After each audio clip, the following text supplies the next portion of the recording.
हाय everyone, welcome और welcome back to my YouTube channel. My name is Tasha और आज मैं एक बहुत ही हॉट टॉपिक और ट्रेंडिंग टॉपिक पे बात करने जा रही हूँ, जो कि है क्या आपको इस टाइम पे 2025 एंड और 2026 जो भी स्टूडेंट है या जो भी जॉब सीकर्स पे जॉब अपॉर्चुनिटी कार्ड पे या फिर एज अ स्किल्ड वर्कर आ रहे हैं, तो क्या उनको इस टाइम पे जर्मनी आना चाहिए या नहीं आना चाहिए, और कौन सी प्रोफेशन में अगर वो आ रहे हैं तो उनको आना चाहिए और क्या राइट टाइम है और क्या स्ट्रैटेजीज हैं। इस वीडियो में मैं ये सब कुछ डिस्कस करने वाली हूँ और मैं वो सारे मिथ भी तोड़ने वाली हूँ जो सारे आजकल इन्फ्लुएंसर्स कवर कर रहे हैं कि इस टाइम पे जर्मनी आना सही है या नहीं है। तो आपने बहुत सारी रील्स देखी होंगी इंस्टाग्राम पे और आपने बहुत सारे यूट्यूब की वीडियोस भी देखे होंगे जहाँ पर कुछ इन्फ्लुएंसर्स आपको बहुत ज़्यादा इन्फ्लुएंस कर रहे हैं कि आपको जर्मनी आना चाहिए। और क्योंकि अपॉर्चुनिटी कार्ड लॉन्च हो चुका है 2024 में, तो इन्फ्लुएंसर्स बहुत ही ज़्यादा फोकस कर रहे हैं कि आप बस जर्मनी आ जाओ और आपको जॉब मिल जाएगी। और कुछ इन्फ्लुएंसर्स आपको बहुत ही ज़्यादा नेगेटिवली इम्पैक्ट कर रहे होंगे उनकी वीडियोस, जिसमें वो बोल रहे हैं कि आपको बिल्कुल ही जर्मनी नहीं आना चाहिए और ये बिल्कुल ही गलत टाइमिंग है, जर्मनी रिसेशन में है और ये सारी बातें आपको सुनने को मिल रही होंगी। तो आज मेरा मोटिव है इस वीडियो के थ्रू आपको ये क्लैरिटी देना कि हम मतलब इस टाइम पे जर्मनी आना सही है या नहीं है। और ये सारी जो कन्फ्यूजन हो रही है इससे आपको और भी ज़्यादा कन्फ्यूजन बढ़ सकती है और अगर आप प्लान कर रहे हो तो आप कन्फ्यूजन में जा सकते हो। तो इसीलिए इस वीडियो में मैं आपको क्लैरिटी दूंगी कि आपको आना चाहिए नहीं आना चाहिए, और आप आ रहे हो तो कौन से वीज़ा पे आपको आना चाहिए और क्या क्या प्लानिंग करके आपको आना चाहिए ऑलरेडी इंडिया से या फिर जिस भी कंट्री से आप प्लान कर रहे हो आने का। तो मैं आपको बताना चाहती हूँ कि इस टाइम पे मतलब जर्मनी में हर टाइम ही 6 से 7 लाख जॉब्स हमेशा ही अवेलेबल रहती हैं, बट ऐसा नहीं है कि हर फील्ड के लिए वो जॉब्स अवेलेबल रहती हैं। कुछ ही स्पेसिफिक फील्ड्स हैं जिनके लिए वो जॉब रहती हैं। और जर्मनी में कुछ हाई डिमांड जॉब्स हैं जो कि मैंने दूसरे वीडियो में भी कवर किया है, और स्पेसिफिकली जर्मनी में उन हाई डिमांडिंग जॉब्स के लिए ही वैकेंसीज अवेलेबल रहती हैं। बट अगर आप मीडियम या लो कंपटीशन वाली जॉब्स के लिए आ रहे हो तो आपको ये देख के आना पड़ेगा कि आपकी उस जॉब की कितनी डिमांड है और क्या उसके लिए लैंग्वेज की रिक्वायरमेंट है या नहीं है। तो आपको ये देखना होगा कि अगर किसी भी फील्ड से आप आ रहे हो तो उसमें लैंग्वेज अगर रिक्वायर्ड है तो किस लेवल की लैंग्वेज रिक्वायर्ड है। मतलब अगर आपको बेसिक चाहिए, आपको A1 A2 चाहिए या फिर आपको B2 तक की चाहिए, क्योंकि वो वेरी करता है आपके प्रोफेशन पे, आपकी फील्ड पे। सो ऑल्सो मैं आपको बताना चाहूँगी कि मैं जर्मनी जॉब सीकर्स वीज़ा पे ही आई थी और जो कि अब अपॉर्चुनिटी कार्ड हो चुका है। तो अगर आप जर्मनी अपॉर्चुनिटी कार्ड पे आ रहे हैं तो आपको इस चीज़ का ध्यान रखना होगा कि अगर आप हाई डिमांडिंग फील्ड से आ रहे हैं तो हाई डिमांडिंग फील्ड्स अगर मैं आपको बताऊँ तो वो हो गई IT, engineering, medical field, logistic, construction. ये सारी जो फील्ड्स हैं ये हाई डिमांडिंग फील्ड्स हैं जर्मनी में और इनका कंपटीशन लो है क्योंकि जर्मनी में इन सब फील्ड्स के लिए लोग नहीं हैं, इसीलिए वो लोग इमिग्रेंट्स को हायर कर रहे हैं। इसीलिए जॉनसन कार्टर और अपॉर्चुनिटी कार्ड भी लागू हुआ है क्योंकि इस फील्ड की जॉब्स नहीं हैं और वो स्किल्ड वर्कर को अट्रैक्ट करने के लिए अपॉर्चुनिटी कार्ड इम्प्लीमेंट हुआ है, सो दैट कि हम और ज़्यादा लोगों को यहाँ पर बुला सकें और ये जो फील्ड में लोग कम हैं वहाँ पर उनको जॉब्स मिल सके।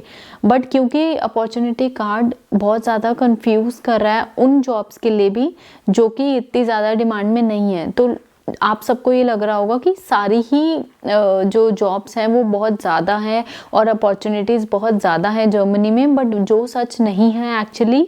सिर्फ कुछ ही फील्ड में, जैसे मैंने दोबारा आपको मैं इसी बात पे फोकस करना चाहती हूँ कि सिर्फ कुछ ही स्पेसिफिक फील्ड के लिए बहुत ज़्यादा जॉब्स हैं और जो मीडियम कैटेगरी में आती है, मतलब जो मीडियम कंपटीशन में आती है, वो है finance, HR, sales, customer support etcetera. तो इन सारी फील्ड्स में आपको लैंग्वेज की रिक्वायरमेंट होगी। अगर आप आ रहे हो इस फील्ड से हो तो आपको मेक श्योर करना है कि आपके पास जर्मन है और आप जर्मन सीख के आएँ और मेक श्योर करें कि आपका ऑलरेडी जर्मन अच्छे लेवल पे आती है, मतलब A1 A2 नहीं बट एटलीस्ट B2 तक आपको जर्मन आती हो। और अगर आप इस मीडियम फील्ड से हैं, मीडियम कंपटीशन फील्ड से हैं, तो आप इजीली आ सकते हो और थोड़ा सा आपको अप्लाई करने के बाद जॉब्स मिल सकते हैं। बट अगर आप बिल्कुल ही लो कंपटीशन वाली फील्ड में आते हो, जैसे जनरल ऑफिस जॉब्स हो गई, मार्केटिंग हो गई, सोशल मीडिया हो गई, तो इस फील्ड में लोग ऑलरेडी यहाँ पर हैं। तो इस फील्ड्स में जो लोग जॉब करते हैं वो जॉब नॉर्मल जो जर्मन्स हैं वो काम करते हैं, तो इसमें इमिग्रेंट्स की ज़रूरत नहीं है। But again I would say कि अगर आप हाई डिमांडिंग फील्ड से हो तो आपको यहाँ पर जॉब मिलना बहुत इजी हो जाएगा और इसमें लैंग्वेज की ज़्यादा रिक्वायरमेंट नहीं है। बट अगर आप सीख के आओगे तो वो आपके लिए बहुत ही ज़्यादा बेनिफिशियल रहेगा, सो दैट कि आप नॉर्मल बेसिक कन्वर्सेशन कर सकते हैं। और मैंने भी यहाँ पर मेरा एक्सपीरियंस ऑपरेशंस मैनेजमेंट में था, मैंने बिजनेस एडमिनिस्ट्रेशन में MBA की है, तो मुझे क्योंकि मैंने जर्मन ऑलरेडी सीखी हुई है और मैंने जॉब की हुई है इंडिया में इसी फील्ड में, तो इसीलिए मुझे यहाँ पर जॉब मिली है। तो ऐसा नहीं है कि जॉब बिल्कुल ही नहीं है, जॉब्स हैं, बट शर्त ये है कि आपको उस हाई डिमांडिंग फील्ड में होना ज़रूरी है। और अगर आप हाई डिमांडिंग फील्ड में नहीं हो तो आपको लैंग्वेज आनी चाहिए। अगर आप नॉर्मल फील्ड में हो, नॉन हाई डिमांडिंग फील्ड में हो, तो आपको लैंग्वेज B2 और C1 आनी चाहिए। तो इन चीज़ों का ध्यान रखें। और मैं आपको कुछ बातें और बताना चाहती हूँ। ऑलरेडी मैंने जर्मन का बता दिया है आपको। जर्मन नॉर्मली जब मैं आई थी 2024 में, तो नॉर्मल हर जॉब डिस्क्रिप्शन में ऑलमोस्ट लाइक B2 तक ही रिक्वायरमेंट होती थी। बट अभी मैं ये नोटिस कर रही हूँ कि वो जो रिक्वायरमेंट है वो C1 C2 तक चली गई है। तो मतलब यहाँ पर जो मीडियम कंपटीशन वाली जॉब्स हैं उनमें आपको C1 C2 तक चाहिए होगा लेवल। तो वो जो कि ऑल्दो मतलब it is not impossible but it is actually really tough to achieve C1 C2 level in German because German is really tough। तो आप इस चीज़ को भी ध्यान में रख कर आएँ कि अगर आप लैंग्वेज सीख रहे हो तो आप सिर्फ बेसिक लेवल से आपको काम नहीं चलेगा, आपको लेवल हाई करना पड़ेगा, एटलीस्ट C1 तक आपको सीख कर आना पड़ेगा, B2 C1 तक। और ये मैं बोलूँगी कि अगर आप ट्राई करें अपॉर्चुनिटी कार्ड की जगह, अगर आप ऑलरेडी जॉब इंडिया से या फिर जिस भी कंट्री में आप रहते हैं, अगर आप वहाँ से जॉब अप्लाई करके आएंगे और जॉब लेकर आएंगे तो वो it is far better than यहाँ पर आकर आपको जॉब ढूंढने से। क्योंकि अगर आप अपॉर्चुनिटी कार्ड पर यहाँ पर आते हैं तो पहली बात तो यहाँ पर जॉब्स इतनी ज़्यादा नहीं है, नॉन हाई डिमांडिंग फील्ड्स में इतनी ज़्यादा जॉब नहीं है, तो आपको स्ट्रगल बहुत ज़्यादा करना पड़ेगा। और यहाँ पर आपको कोई आइडिया नहीं है कि जर्मनी में कितना टाइम लगेगा आपको जॉब ढूंढने में। मतलब आपको 3 मंथ्स भी लग सकते हैं, 6 मंथ्स भी लग सकते हैं और 1 साल तक भी लग सकता है। तो आपको मेक श्योर करके आना पड़ेगा कि आपके पास इतने फाइनेंसेस हैं और आप फाइनेंशियली इतने ज़्यादा स्टेबल हो कि आप अपने आप को इतने टाइम तक सपोर्ट कर सकते हो।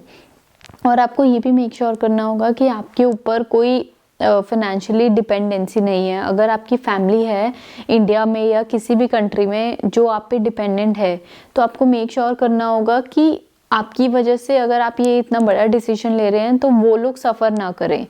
क्योंकि मैंने भी ये रिस्क लिया था, बट क्योंकि मेरे पास जर्मन थी तो मैं इतना बड़ा रिस्क ले पाई। बट आपको ये डिसीजन इस बेसिस पे लेना होगा कि क्या आप इतना बड़ा डिसीजन ले रहे हो वहाँ पर अपनी, अगर आप जॉब करते हो तो अगर आप वहाँ पर जॉब छोड़ के आ रहे हो और यहाँ पर आकर आपको 1 साल तक सरवाइव करना पड़े, तो क्या आप सरवाइव कर पाओगे? ये डिसीजन आपको इमोशनली नहीं और किसी रील्स के या यूट्यूब वीडियोस के बेसिस पे नहीं लेना, ये आपको प्रैक्टिकली और अपने माइंड से डिसीजन लेना होगा। क्योंकि इसके बेसिस पे आप अपना करियर भी स्पॉइल कर सकते हो। क्योंकि अगर आपने इंडिया में या जिस भी कंट्री से आप आ रहे हो वहाँ पर अगर आपने जॉब छोड़ दी और यहाँ पर आकर भी अगर आपको जॉब नहीं मिली तो आपके करियर पे बहुत बड़ा रिस्क हो सकता है। और अगर आप वापस जाकर उस कंट्री में, अपनी कंट्री में जाकर जॉब ढूंढते हो तो आपके सीवी में एक गैप भी आ सकता है और उस गैप को आपको कैसे फिल अप करोगे। और अगर आप फिल कर भी लेते हो, मतलब अगर आप ये बोल देते हो कि मैं जॉब अपॉर्चुनिटी के लिए गया था बट आपको नहीं मिली, तो ये एक नेगेटिव इम्पैक्ट भी हो सकता है कि आपको ये जॉब क्यों नहीं मिल पाई। मे बी आपके पास स्किल सेट नहीं था या आप इतने कैपेबल नहीं थे कि आप एक जॉब ले पाएँ, तो it can impact you negatively also. तो आपको इस फैक्टर को भी दिमाग में रख के आना पड़ेगा। और अनदर फैक्टर इज़, मैंने आपको ऑलरेडी बता दिया कि आपके ऊपर कोई फाइनेंशियल डिपेंडेंसी अगर है, अगर आपकी फैमिली आपके ऊपर डिपेंडेंट है, तो इस चीज़ का भी ध्यान रखना होगा कि आप अगर आपकी जॉब नहीं लग पाई तो आप तो सर्वाइव करोगे जर्मनी में, बट जो आपकी जो फैमिली है back in your country, home country, तो उनको सर्वाइव ना करना पड़े। अगर आप फाइनेंशियली सपोर्ट कर सकते हो, मतलब 6 महीने 1 साल तक, तो it's well enough, it's good. But अगर आप नहीं कर सकते और आप इतना बड़ा रिस्क लेकर आ रहे हो सब कुछ दाव पे लगा के, तो आपको मेक श्योर करना है कि it's a very big risk and you should think before you take this step. So I would recommend please take this step seriously and also use opportunity card.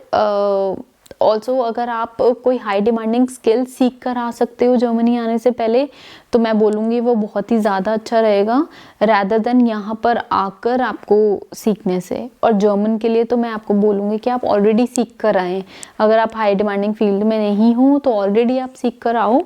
और जो अपॉर्चुनिटी कार्ड का ये फ़ायदा है कि आप यहाँ पर आकर 20 आवर्स तक वीकली काम कर सकते हो, बट वो फुल टाइम नहीं हो पाएगा और कभी भी आप उस पर अपना वीज़ा कन्वर्ट नहीं करवा सकते, मतलब आप एक्सटेंड नहीं करवा सकते, आपको वो वर्क परमिट नहीं मिल सकता।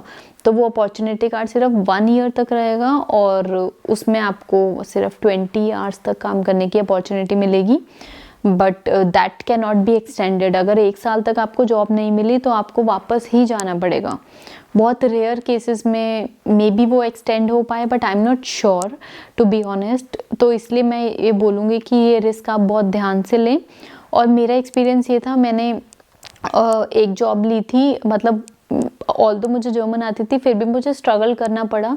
3 से 4 महीने मुझे जॉब ढूंढनी पड़ी क्योंकि लास्ट ईयर जर्मनी काफ़ी ज़्यादा रिसेशन में था, अभी भी है। तो मुझे बहुत ज़्यादा टफ हुआ जॉब लेने में। और उसके बाद मैं जब दोबारा मेरा कॉन्ट्रैक्ट ख़त्म हुआ तो फिर से मैंने जॉब देखना स्टार्ट किया, उसमें भी मुझे 2 से 3 महीने का टाइम लगा।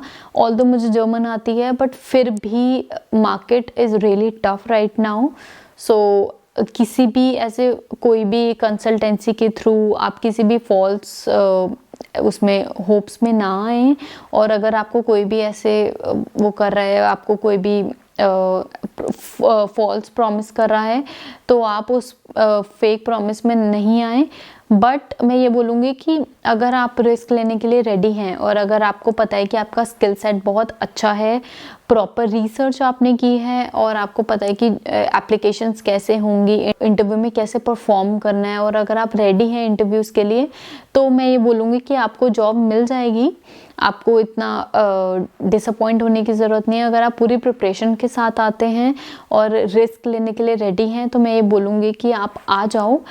But you have to make sure all these points that you have to keep all these points in mind while you are taking a big decision, because it's a big move. This is not to scare you but to make you aware that please market is really tough right now. I mean, things are actually good for the people who are in high demand. So make sure that you are well on top of all the requirements and you know everything before you move to Germany. And I wish you all the best, and if you have any questions, let me know in the comment box. I'm here to help you. Thank you so much. Bye bye.